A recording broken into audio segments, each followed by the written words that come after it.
Welcome to LC Screen Talk. My name is Larry, and this is my review of Forever My Girl.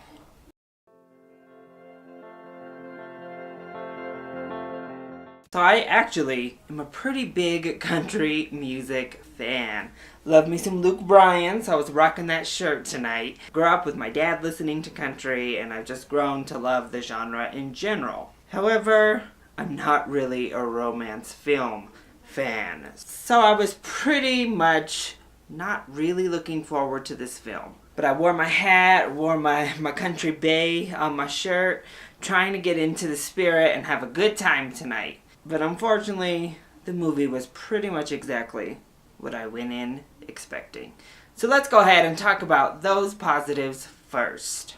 First of all, I had only seen Jessica Roth in Happy Death Day before this, and I thought she was perfectly pleasant here again. She has a magnetic personality to her. She really draws your eye. She's a very captivating presence while she's on the screen, and that definitely held true with this film as well. She's not given a whole lot to actually do in the movie, but she comes across as warm and is always a pleasure to watch throughout.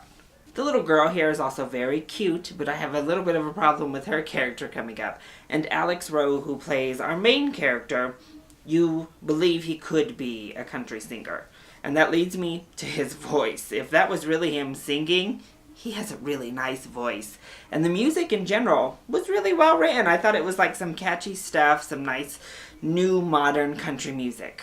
And the movie has its moments. There's like a funny moment here or there. There are a couple of really deep moments, some moments that I thought could have worked if the surrounding script were any better. In particular, a moment with our main character and his father kind of getting down to a heart-to-heart that they probably should have been having.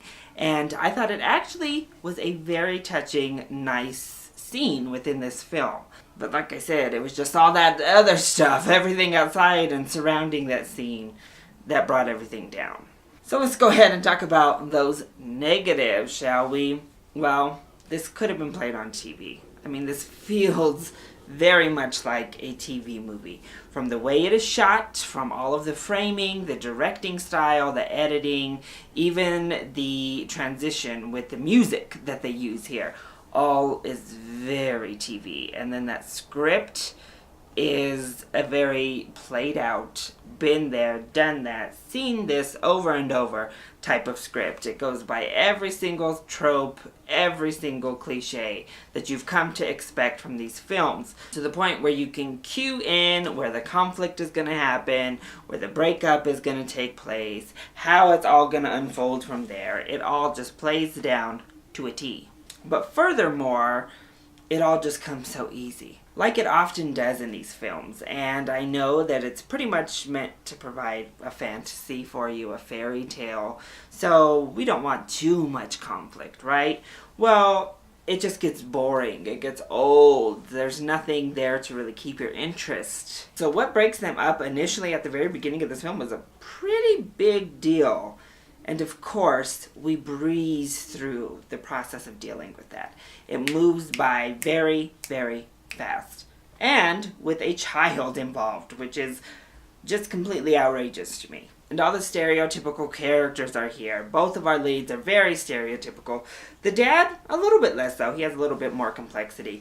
Oh, but her brother is just awful. Just a horribly written caricature, really. And the little girl does provide for some fun moments, some cute moments, but she is also that stereotype of just being a miniature adult. She doesn't really feel like a kid, and it was a little bit disappointing. But the girl still shined because she had personality, and she really shined through it. And while the music was good, the concert scenes were bad.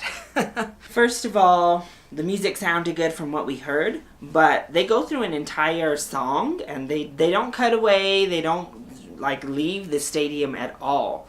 But he literally only plays a verse at the concert, and it's like, oh, where do they do that at? Like, this is a concert, bud. We want to hear the whole song. And when he's moving around the stage and even centered a lot of times, There's no spotlight. There's no light on him. He's like walking in the dark and they're shooting in the dark. It's crazy. So overall, I'm not the target audience for this film. And it was going to be a tough sell for me anyway. Unfortunately, it just feels like a B-level Nicholas Sparks film.